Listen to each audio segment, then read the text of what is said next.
Hey folks, welcome back to my YouTube channel and welcome back to another video, or welcome if it's your first time here.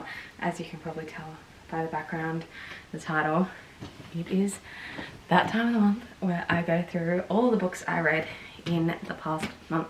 And I'm finally back into reading more, which is really nice. So basically this is actually all the books I read across August and September, because unfortunately I only read 2 books in August, which just wasn't enough for a whole video, so I decided to wait until September. Finally got back in my reading groove, as you can see, and got through a decent amount of books. So yeah, let me tell you all about them. So the first book I read, which I read in August, was The Atlas 6 by Oliver Blake, which has been very popular and I've wanted to read for a while. Although this book was really cleverly written, it was really slow moving, and honestly it kind of got me into a bit of a book and reading slump. I really liked it. Follows 6 characters who all 6 magicians who are all invited to this elite societal group where they can learn all of this amazing knowledge from this library. And basically I don't like any of the characters because they're all really manipulative and that sort of thing, but it's interesting to read from their perspective. And it was a good book. It was just so slow moving and the language was so like advanced that I found it hard to get into, and it put me in a bit of a reading slump. So I'd say this book was like a 3 out of 5 stars in my opinion. I'm not sure I'll read the next book. Wait and see. The next book I read, which was also during the month of August, is One Last Stop by Casey McQuiston. I always like Casey McQuiston's books. They're always just an easy rom-com sort of book. And I deliberately chose this after because I was hoping to find something a bit lighter, help me get back into the groove of reading. Yeah, this is a romance. It's actually pretty interesting. I thought when I first read the blurb that it was going to be really cheesy, but it's actually quite good. It's this girl, I forget what her name is, August, that's it. She's got August, moves to New York City and she catches the train, and on the train she meets this girl Jane.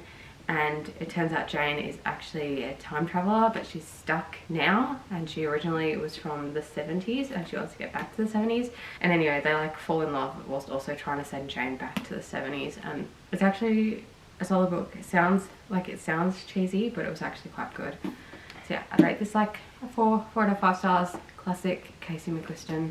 The next book I read, which starts the month of September, is Arcane by Lynette Noni. Lynette Noni is one of my favourite authors, and this was her first ever series she wrote. It's got a lot of hype around it out of all of her books. And my friend actually got this for her birthday last year, so it's been in my TBR trolley for almost a year, but I finally picked it up. It was a good book. It just did not live up to Lynette Noni's other books, I think, because her other series are more recent. She's like developed her writing style and it's improved over the years. So I definitely I love her recent books, like the Prison Healer series and the Weapons Duology, I think it is. They're both really good. I don't think this series lives up to her newer series, but it was still kind of good. It's basically just about this girl, Alex, who accidentally falls into a whole different world full of magic, and she ends up going to this magical boarding school. Maybe it's just a bit young for me. I feel like this is better for younger readers, so I would rate this 3 out of 5 stars. Then I read Cursed by Marissa Meyer, which is the sequel to Gilded. It basically continues following Serilda in this story. It's like a remaking of Rumpelstiltskin. It's a really complex book, and it definitely develops heaps from the previous book. I like this series. I really did enjoy it. It wasn't gripping in any way, but it was a really great read. I loved how it was like a gothic fantasy, so I feel like if you're more into the style of fantasy like that V. Schwab does, you'd probably like this series too. I probably rated this 4 stars. It was a really good way to finish the series, and I did like getting into this world, and I really enjoyed all of the characters. Finally, the next book I've been wanting to read for a few years actually is A Good Girl's Guide to Murder by Holly Jackson. Earlier this year I read 5 Survive by Holly Jackson and really enjoyed it. So I saw someone reading this recently and then it gave me an itch to pick it up and read it too, and I really liked it. It reminds me a lot of Karen McManus's books, so it's a murder mystery, really quickly moving, gets you into it. Like, I like the characters, it was really gripping, classic sort of thriller mystery book, and I really enjoyed it. It's part of a series, but to be honest, this book like concludes really well. It doesn't make me want to read the other books, so I'm not sure, because I've heard mixed reviews about the rest of the series. Like everyone agrees that the first book's really good, but then I'm not sure about the other books. So I'm not sure if I want to read the rest of the series or just leave it as a bit of a standalone.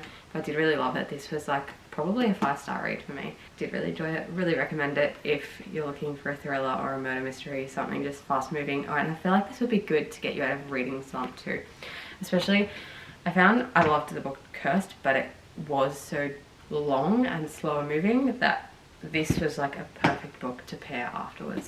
So yeah, 5-star read for me. The next book is exciting because I've been only looking to buy this book for literally the past year, and it's been like sold out in so many places, and when I have seen it available it's like $30 or $40, but it's finally become mainstream enough, and I picked up Magnolia Parks by Jessa Hastings. This was only like $16, which is so much more affordable, and I finally read this, especially because some booktubers have been going on about this book, like Rachel Catherine has been going on about this book for ages, so I really wanted to pick it up, and it was good, but it wasn't what it like. I expected a lot more, to be honest. I don't think it really lived up to its hype at all. It's really similar to if you've watched Gossip Girl. It's basically like Gossip Girl but in a book. So it's just about this couple that constantly break up and get back together, and this friendship group that has a lot of drama, and they're all very, very rich, and they live in London. It's like interesting to be pulled into the drama, but really nothing happens during the book. It's just really dramatized, load of nothing. So I feel like it would be good if you're really into shows like Gossip Girl. You'd probably love this, but to be honest, it wasn't exactly what I expected, and I didn't love it as much as I thought I would. I'd probably rate it still like a 3 out of 5 stars because it was good, don't get me wrong, it was a good book. I just had such high expectations, and I think that kind of ruined it for me a bit. And the lucky last book I read for the month of September finished on a really high note with Icebreaker, which I rate a solid 4 out of 5 stars. This one's by Hannah Grace, and this has been in social media, like all over social media, heaps. I've been wanting to read it for a solid while. And yeah, it's a skating romance. I read From Lukov with Love by Marianella Zapata a while back, and I really loved it. This is quite different. Like, again, it's a skating romance, but so differently written compared to Mariana Zapata's style. It was still really, really good though. Just a lovely rom-com. The ice skating parts weren't very realistic at all, but when I looked past that, I just enjoyed it as a really nice rom-com. Really easy read, which, yeah, it was just really relaxing. Loved the characters. Loved, like, there was a pretty good plot outside of the romance, which I really enjoy when there's like another plot and it's not just about the romance. So yeah, that was really good. It was a bit spicy, but it was just a really nice, relaxing read and great way to finish the month. So that was 4 out of 5 stars for me. Those were all the books I read in the past couple of months. Pretty happy with this selection. I feel like there are a decent amount of good books. Let me know if you've read any of these books in the comments. I'd love to chat about them and what your thoughts were, if they were different from mine. Tell me if you think the books live up to the hype or not. Also, let me know any book recommendations, because I'm always looking for good book recommendations, especially moving into the next month of reading. I really want to keep up my reading streak and keep reading heaps. I think that'd be great, and I've got a trip overseas soon, so perfect amount of time to spend on the plane reading books. Yeah, that was today's video. I hope you guys enjoyed it. If you did, please give it a thumbs up, subscribe down below, turn on notifications so you never miss an upload, and I'll see you in my next video. Bye!